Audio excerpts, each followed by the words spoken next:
Now, you will remember that here on Breakfast, we have followed the story of Emma Webb, who set herself the extraordinary challenge of pulling a life-sized horse for 157 miles in memory of her teenage daughter, Brodie, who took her own life. Well, Emma is back in the saddle, or rather back on the road. She's planning to trek from Newport in Wales to Birmingham's Horse of the Year show in September. Let's take a look back at her journey so far.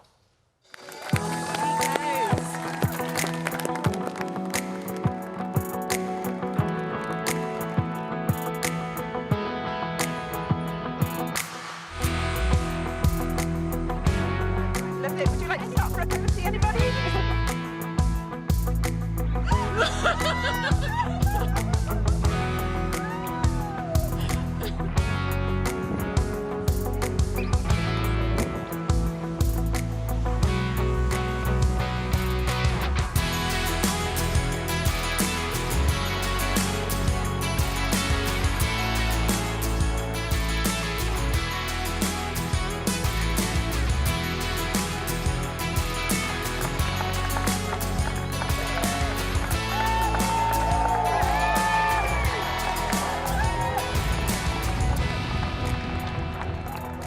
There she is. Emma Webb joins us now. Morning, Emma. We've just seen the most incredible pictures of you out on the last walk. What's made you decide to go back out there again? Morning, Sally and Ben. Well, after the walk, I was invited along to the National Equine Show at the NEC Birmingham, which is a big shopping village, along with Miles. And people were asking me, when are you going to walk again? And I just didn't need asking twice. I thought, well, if people still want to see him and want to see us raising awareness, then there was no question I was just going to start planning again. And that raising awareness issue is so important, and that's why you're doing this, isn't it, as well as raising money. And Miles really helps. People just stop you and talk to you, don't they? He does, yeah. We actually took him out yesterday for a little run, and people were stopping us still, saying, I remember you walking last year. They just open up and share their experiences of either their family or friends, suffering with low mental well-being, or other stories of suicide. And it's just about breaking down that stigma around mental health. We need to start talking about it. And Emma, what is the magic here? What is it about being out with Miles, do you think, that makes people able to feel more honest and to maybe be more vulnerable? What is it?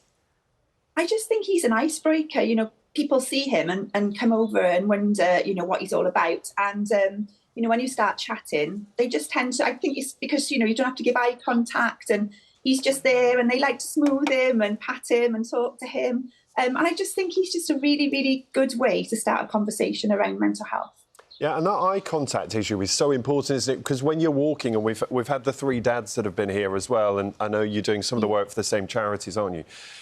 Yes. The idea, if you're walking together, you don't have to be looking at each other. You can just talk. You've got a common purpose, but you don't have to kind of make that eye contact.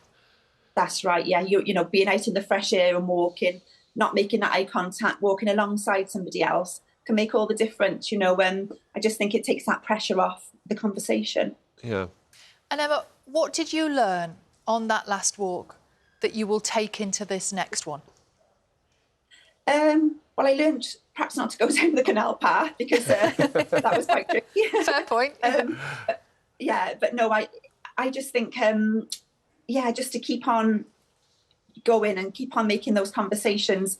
And I just learned that, there's so many people out there that have experienced a similar experiences to me. And I just think that it's just, it's great to get out there and carry on raising the awareness. Tell us about this new route, though, because am I right in saying you've driven it as a little test run, and there's a few more hills than you're used to? There is, yeah. So actually, Andy Airy from the Three Dads Walking has taken a little look over the route, and we had a little few adjustments. There was a few, oh my goodness, this road looks horrendous. But it is quite hilly. But yeah, hopefully we'll get there. And Emma, there are still really worrying numbers surrounding young people's mental health across the UK. What would you say today that might be able to make a difference? What message would you give? Well, suicide in under 35s is still the biggest cause of death in the UK. And, you know, we've got to address this as a nation. We've got to do something about it, especially with, you know, lockdown. It's made things a whole lot harder for these young people, you know, coming through. So, yeah, we just need to address it, and we need to do something now. We can see Brodie on your T-shirt, and that's exactly why you're doing it. It says there, do it for Brodie. Yeah. What would she make of you getting it back out on the road again with Miles? I really don't know what she'd think, to be honest, but I just hope that I'm making her proud and keeping her name alive and keeping her memory alive, as well as helping other people. And one incredible moment was when Prince William joined you on the last walk. What was that like?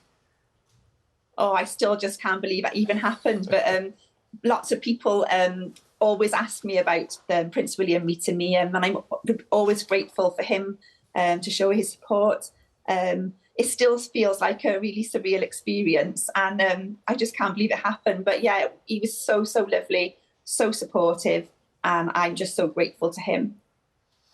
Emma, thank you so much for talking to us this morning. Best of luck with it. It is quite the challenge ahead, but good luck. Really nice to talk to you. Thank you. Thank you, Emma. You too.